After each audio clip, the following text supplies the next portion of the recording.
I've spent my career chasing some of the darkest things human beings are capable of, but nothing prepared me for the day the name Travis Decker landed on my desk. At first, it looked like a routine missing persons case, urgent but straightforward. 3 little girls reported missing from their home in Colorado. The initial thought? Custody dispute. Maybe a runaway father taking the kids during a bitter divorce. We've seen it before. But the details unraveled quickly, and with every page I read, I felt the weight of something much darker pressing in. Travis wasn't just another man. He was a decorated Army veteran, someone who had served his country with pride and discipline. His neighbors described him as quiet, respectful, the kind of man who waved when he mowed the lawn. But behind those closed doors, a storm had been building for years. His marriage had collapsed, his finances were wrecked, and he carried with him the scars of war, scars most of us couldn't see. The call came in just after dawn. A frantic mother, Travis's ex-wife, telling dispatchers that her 3 daughters had vanished during the night. Their beds were empty, their clothes untouched, their shoes still lined up by the door. She was certain of one thing: Travis had taken them. We scrambled units immediately. Amber alerts lit up phones across the state. Highway patrols searched the interstates. Helicopters scanned rural roads. Every available officer was called in. Time was against us, and in cases like this, every hour matters. But as we dug deeper, the hope we clung to started slipping through our fingers. Travis hadn't just taken the girls. He'd left behind a chilling trail of evidence. His phone was off. His car was gone. His bank accounts showed unusual withdrawals. It wasn't the picture of a father on the run. It was the picture of a man preparing for something final. I'll never forget walking into that home.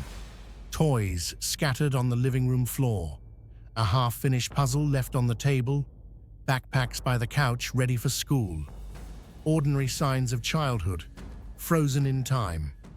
And in that silence, I couldn't stop imagining the terror those girls must have felt when their father came for them. By the end of that first day, we knew this case wasn't just about locating 3 missing children. It was about stopping a father who had crossed the unthinkable line between protector and predator. And for the first time in years, I felt the gnawing fear that maybe, just maybe, we were already too late. The morning after the Amber Alert went statewide, I sat in the command center staring at a wall covered in maps, photos, and timelines. 3 innocent faces looked back at me from every bulletin board. The Decker girls, their eyes full of life, their smiles frozen in photographs that now felt haunting. We weren't just chasing a suspect.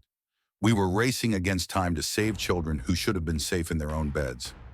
Travis's military record became our starting point.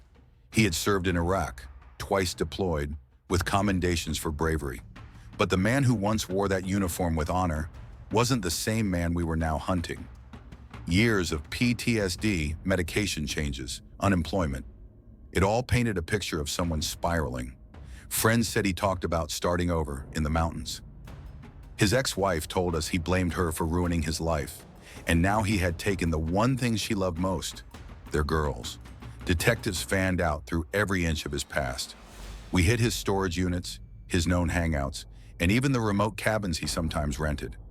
The FBI joined in, pinging towers for his last cell signal. What we found unsettled me. Notebooks filled with angry scribbles, maps of isolated regions in Colorado, survival manuals with pages marked and highlighted. This wasn't a kidnapping fueled by impulse. It was premeditated. Each hour that passed, the media frenzy grew louder. Reporters camped outside the station. Cameras followed us as we left briefings. The nation was watching, every parent glued to updates, imagining their own children in danger. And Travis, somewhere out there, had to know it. Maybe he was watching the coverage, smiling at the chaos he caused. Or maybe, just maybe, he had already carried out the unthinkable. Late that night, a break came through. A farmer spotted a vehicle matching Travis's SUV near an abandoned trailhead 40 miles outside the city. The car was half buried in brush, hidden like he never wanted it found. We rushed there under floodlights, my heart pounding as I approached the driver's side door. Inside, I saw crumpled snack wrappers, an empty water jug, and 3 tiny shoes scattered across the back seat. The girls had been here, but there was no sign of them now. Only silence, heavy and suffocating, hanging in the cold mountain air. Standing there, I realized something chilling. Travis wasn't just running from us. He was leading us somewhere. And if we didn't catch up to him soon, we'd be finding bodies, not children. The trailhead where Travis's SUV was found became the heart of our operation. Search teams poured into the woods with dogs, drones, and floodlights that cut through the darkness. The forest was dense, endless, and unforgiving. Every snapped twig sounded like a whisper of where the girls might be, but every minute that passed without a discovery felt heavier, like the trees themselves were holding secrets from us. I walked the trail with a K9 handler, the beam of my flashlight shaking slightly as it cut across moss and mud. Suddenly, the dog pulled, nose to the ground, circling near a patch of disturbed soil. We crouched, brushing away leaves, and found something that made the blood run cold. Tiny fingerprints smudged on the surface of a plastic wrapper. It wasn't much, but it was proof. The girls had been alive in this place, maybe only hours before. Back at headquarters, our analysts pieced together Travis's movements from gas station cameras and highway tolls. The pattern was deliberate. He avoided major roads, traveled at odd hours, and stopped only in remote areas. This wasn't the desperate path of a panicked father. It was the blueprint of a man with a plan. The ex-wife came in again that evening, her eyes red, her hands trembling as she held photos of the girls. She begged us to promise we'd bring them back alive. I wanted to give her that promise. I wanted to look her in the eyes and tell her everything would be okay. But the truth weighed too heavy on me. In my gut, I knew Travis wasn't hiding them. He was preparing to erase them. Then came a discovery that changed everything. A ranger hiking 2 ridges away found a makeshift camp. Tarps strung between trees, a fire pit still warm, and scattered drawings on notebook paper. Crude sketches of mountains, suns, and stick figures. Childlike, messy, innocent. The kind of drawings a kid makes to pass the time. The trailhead where Travis's SUV was found became the heart of our operation. Search teams poured into the woods with dogs, drones, and floodlights that cut through the darkness. The forest was dense, endless, and unforgiving. Every snapped twig sounded like a whisper of where the girls might be, but every minute that passed without a discovery felt heavier, like the trees themselves were holding secrets from us. I walked the trail with a canine handler, the beam of my flashlight shaking slightly as it cut across moss and mud. Suddenly, the dog pulled, nose to the ground, circling near a patch of disturbed soil. We crouched, brushing away leaves, and found something that made the blood run cold. Tiny fingerprints smudged on the surface of a plastic wrapper. It wasn't much, but it was proof. The girls had been alive in this place, maybe only hours before. Back at headquarters, our analysts pieced together Travis's movements from gas station cameras and highway tolls. The pattern was deliberate. He avoided major roads, traveled at odd hours, and stopped only in remote areas. This wasn't the desperate path of a panicked father. It was the blueprint of a man with a plan. The ex-wife came in again that evening, her eyes red, her hands trembling as she held photos of the girls. She begged us to promise we'd bring them back alive. I wanted to give her that promise. I wanted to look her in the eyes and tell her everything would be okay. But the truth weighed too heavy on me. In my gut, I knew Travis wasn't hiding them. He was preparing to erase them. Then came a discovery that changed everything. A ranger hiking 2 ridges away found a makeshift camp. Tarps strung between trees, a fire pit still warm, and scattered drawings on notebook paper. Crude sketches of mountains, suns, and stick figures. Childlike, messy, innocent, the kind of drawings a kid makes to pass the time. For a moment, hope surged. The girls had been alive here, close enough to touch. But alongside those sketches, stuffed in a backpack, we found something else. 3 small bracelets, each with a name etched in beads. They weren't on the girls anymore. As I stood there under the dark canopy of the forest, the realization sank deeper. Travis wasn't just moving aimlessly. He was dragging us step by step into the wilderness, into his world, into a place where he could vanish. And the longer we followed, it felt like he was in control of the hunt, not us. By the fourth day, exhaustion had set in. Officers stumbled out of the forest with mud on their boots and despair in their eyes. Every lead felt like it ended in silence, but there was one fact we couldn't ignore. Travis Decker was trained for this. Years in the Army had taught him how to survive in hostile terrain. He knew how to move without leaving tracks, how to ration supplies, and how to disappear into the wilderness. We weren't chasing a runaway father. We were hunting a soldier who had turned his skills against his own children. The FBI brought in survival experts, men who understood exactly what Travis might do out there. They told us to stop thinking like cops and start thinking like him. If he wanted to hide, he would head for higher ground, somewhere with a vantage point, a water source, and natural cover. And if he was spiraling mentally, those places would also serve another purpose. They'd make him feel like a commander again, in control of the battlefield. Meanwhile, the girls' drawings from the campsite were rushed to forensic psychologists. Their crude suns and stick figures seemed innocent, but in the margins, faint words appeared. "We're cold. Daddy says no. Help." Reading them was like a knife in the chest. They were crying out, even if only in pencil. And yet, by the time we found those notes, they were already days old. That night, we picked up a trail. A hunter reported seeing smoke rising from a ridge about 5 miles north of the last campsite. He described a man, tall, bearded, carrying something small bundled in his arms. The hunter hadn't approached. Something about the man's eyes made him back away. He didn't even realize what he had seen until he saw Travis's face on the news. We mobilized instantly, air units sweeping over the ridge, ground teams closing in. The terrain was brutal, steep cliffs, icy streams, and thick brush that clawed at every step. Radios crackled with updates, but I couldn't shake the feeling that we were still one step behind. As we climbed higher, the forest grew eerily quiet, almost suffocating. Then just before dawn, a helicopter spotted movement. A lone figure crossing a clearing, dragging a tart behind him. When they zoomed in with the camera, there was no mistaking it. It was Travis. My heart pounded as we scrambled to intercept, but even in that fleeting moment, one detail stood out that froze me. The tarp he dragged wasn't flat. It bulged, heavy, uneven, like it carried more than just supplies. And suddenly, every officer on that ridge knew we weren't just fighting to find the girls anymore. We were fighting to learn if there was anything left of them to save. The chopper's camera gave us a clear view of Travis dragging that tarp, but the forest was his shield. Every time we thought we had him cornered, he slipped into the tree line and vanished like smoke. On the ridge, we pushed harder, lungs burning, boots sliding on loose rock. The image of that tarp haunted me, its shape, its weight. Every step I took, I feared what we would find inside it. We set up a perimeter, trying to cut him off before he reached the next valley. But Travis knew the land better than we did. He moved with purpose, using game trails and riverbeds to mask his tracks. At one point, we found a series of branches tied together, stretched across a narrow path. It looked harmless until one officer brushed against it, triggering a cascade of rocks from above. No one was hit, but the message was clear.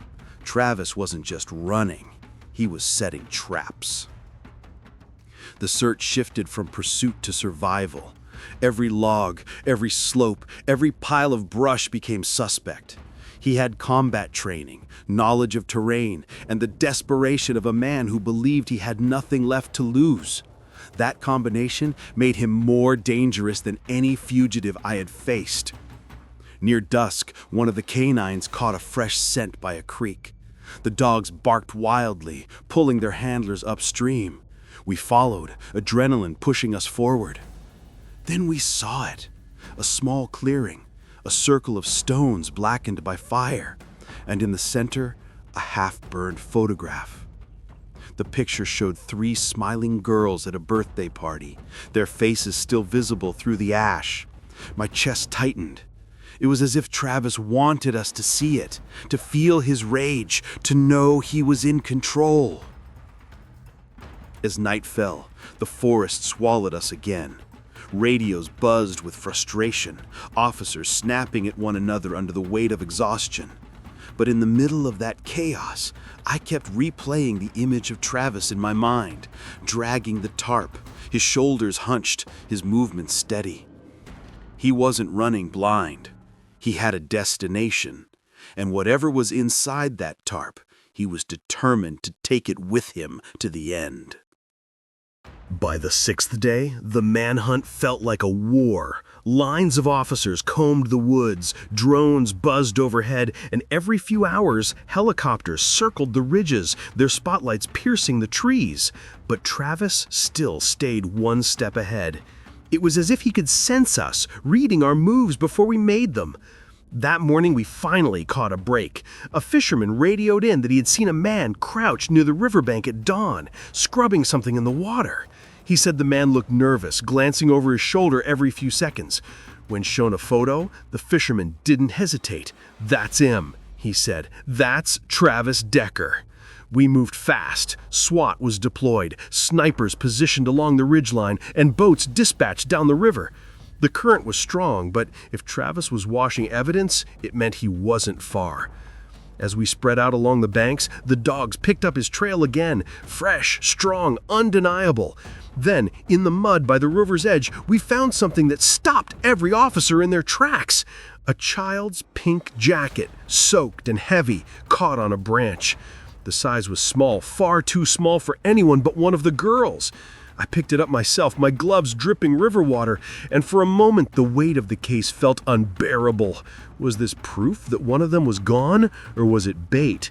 Another twisted game Travis wanted us to play.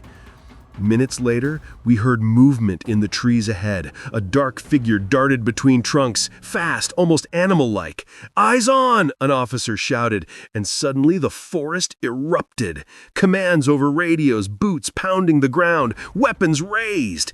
I caught just a glimpse, Travis's face, pale and determined, his beard wild, his eyes locked on us with something between fury and satisfaction. We closed in, the dogs straining, the helicopters roaring above. For the first time, I felt him within reach, and then, just as quickly as he appeared, he vanished again, diving into the brush and disappearing into a maze of fallen logs and boulders. But this time, he left something behind. At the base of a tree, wrapped tightly in plastic, we found the tarp. My stomach turned as we cut through the ties, every officer silent, bracing for the horror we might see inside.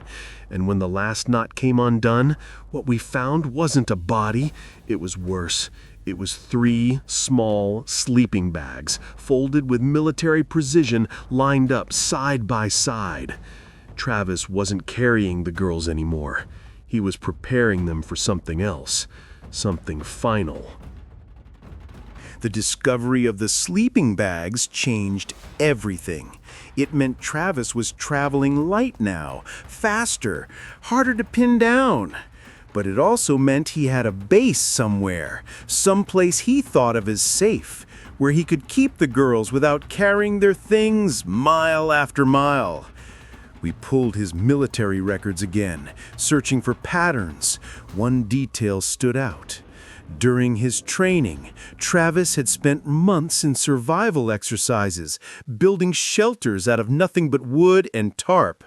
He knew how to make them invisible, covered with branches, blending into the landscape. If he was reverting to those instincts, he could be anywhere in that forest. The breakthrough came late that afternoon.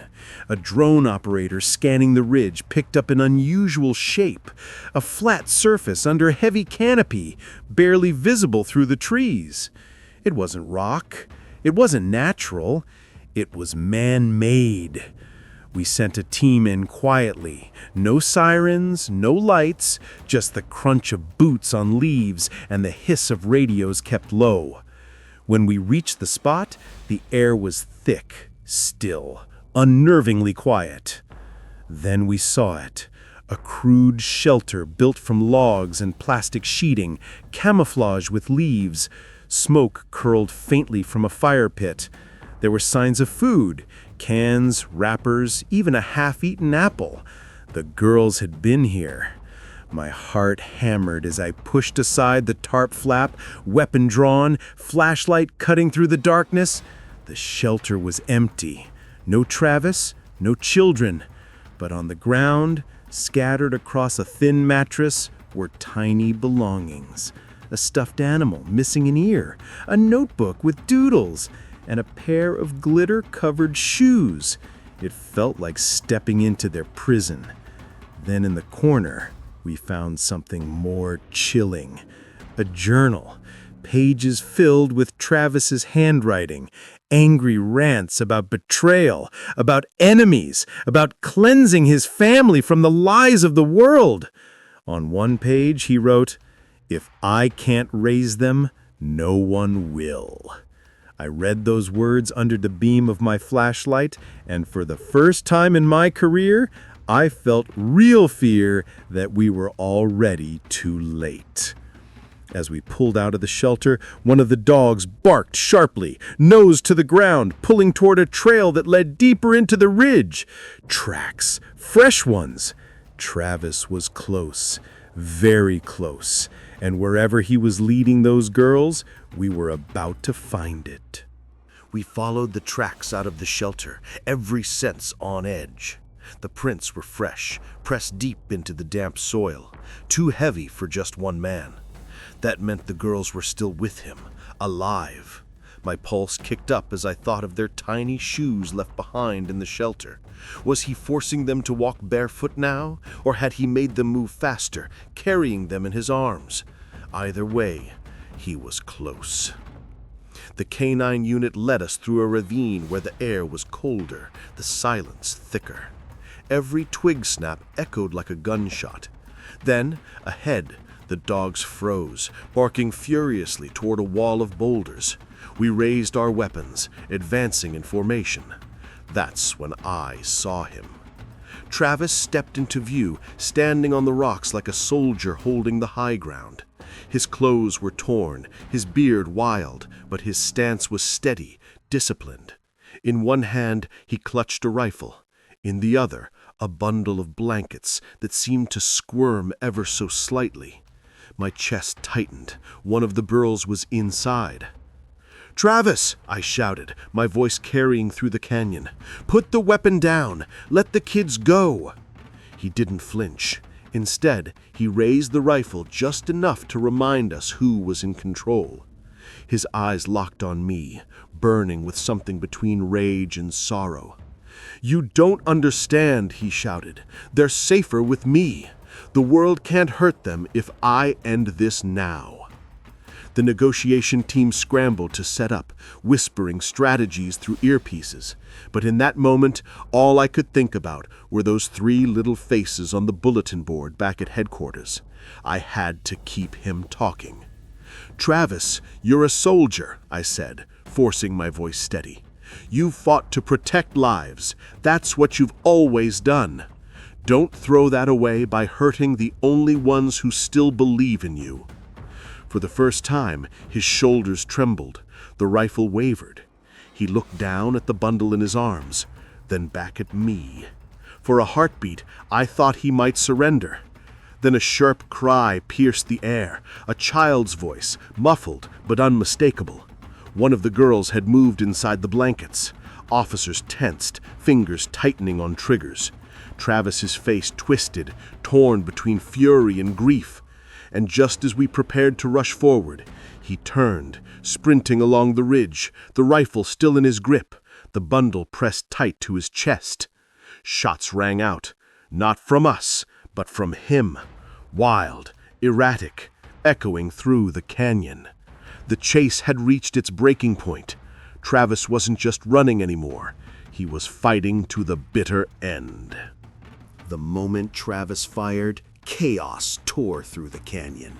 Bullets cracked against stone, shards of rock spraying into the air as officers dove for cover. The sound of the girls' muffled cries mixed with the echoes of gunfire, every second a razor's edge between rescue and tragedy. "Hold your fire," I shouted into my radio. "He's got one of the kids." The order was clear, but the tension was unbearable. No one wanted to risk a stray bullet. We pushed forward, using the boulders for cover, every movement careful, deliberate. I could see Travis ahead, scrambling across uneven ground, the bundle still pressed against his chest. He was desperate now, firing wildly over his shoulder, his shots losing precision. Years of military discipline had eroded under the weight of madness. Suddenly, he stumbled. His boots slipped on wet stone, and for an instant, the bundle in his arm slipped too. A small hand flailed free, pale and trembling. My stomach dropped. It was real. The girls were still alive. "Travis, stop!" I called again, louder this time. "You're hurting them! You don't have to do this!" He spun, rage contorting his face. "You think you can take them from me? You think she can raise them better than me?" His voice cracked with grief. "They're mine! Mine until the end!" Before we could close the gap, Travis bolted into a narrow ravine, his figure swallowed by shadows. We pursued, hearts pounding, weapons raised, and then we found it. Another clearing, this one different. In the center sat two of the girls, huddled together, bound but breathing. Their faces streaked with dirt and tears, but their eyes wide and alive. The officers rushed forward, cutting restraints, pulling them into protective arms. Relief surged through me like fire in my veins. Two of them, safe. But the third was gone. Travis had vanished deeper into the canyon, the smallest little girl still clutched in his grip. And now, with two daughters freed, he had nothing left to lose. The rescue was half a victory, but it came with a grim reality. The final confrontation was coming, and it would decide whether the last little girl lived or died. The canyon walls narrowed until they felt like a trap closing in. We could hear Travis ahead, his boots scraping stone, his breath ragged in the still night air. The little girl whimpered, her cries echoing like a haunting beacon guiding us toward him. I signaled the team to spread out.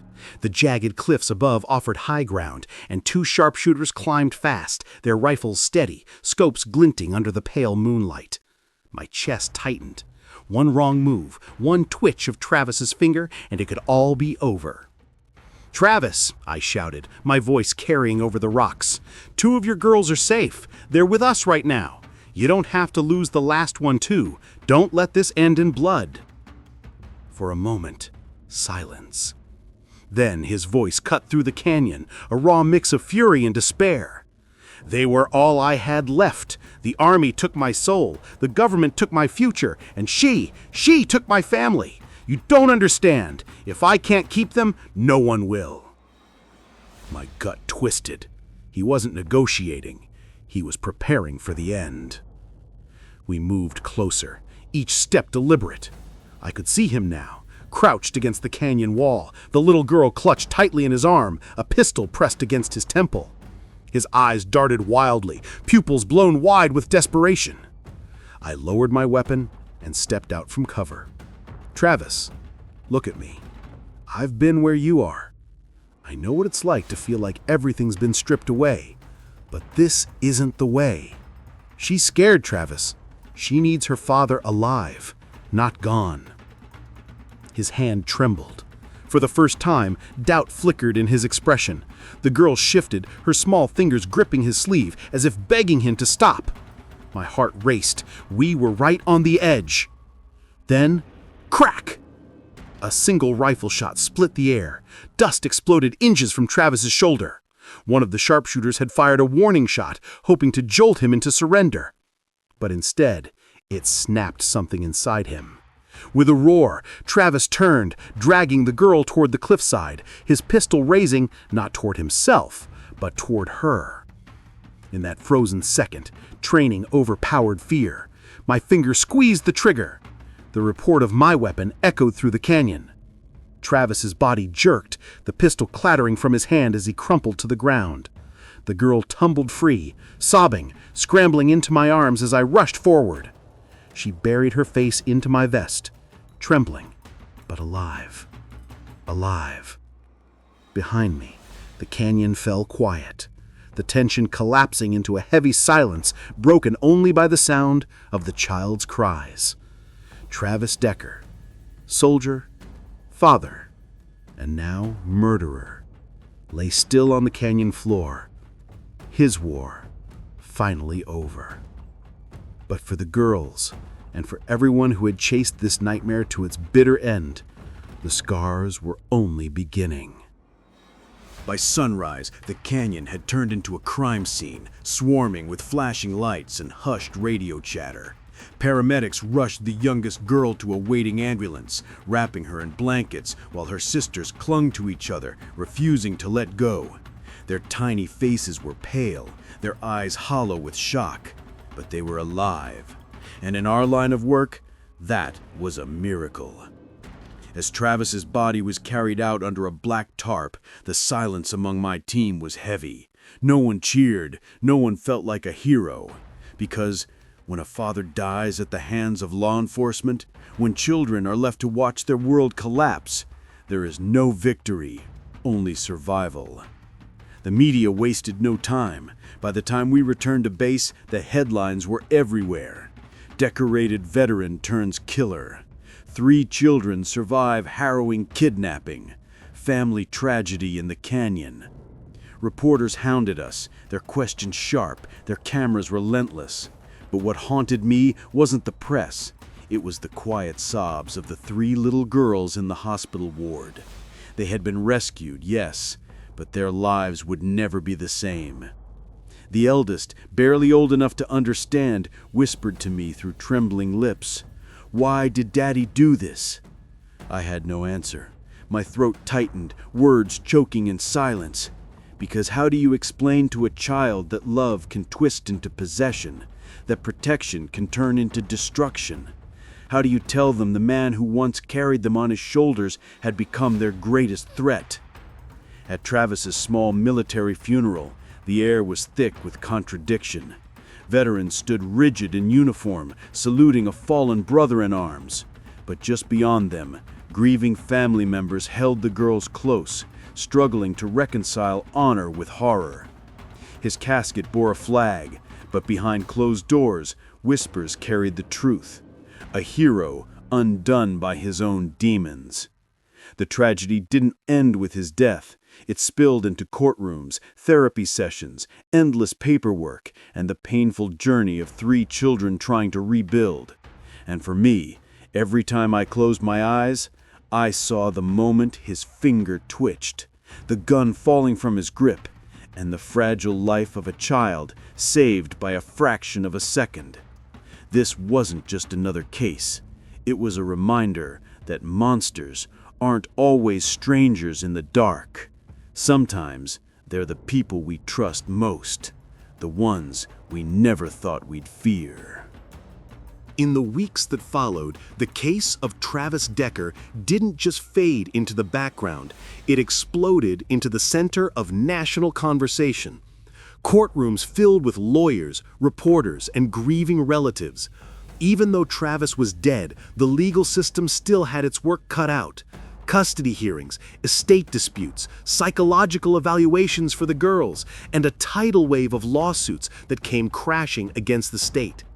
The public was divided. On one side, veterans groups argued that Travis had been failed by the system, an ex-soldier left without proper mental health care, broken by deployments, and swallowed by trauma until his mind snapped. They spoke of him as a warning, not a villain.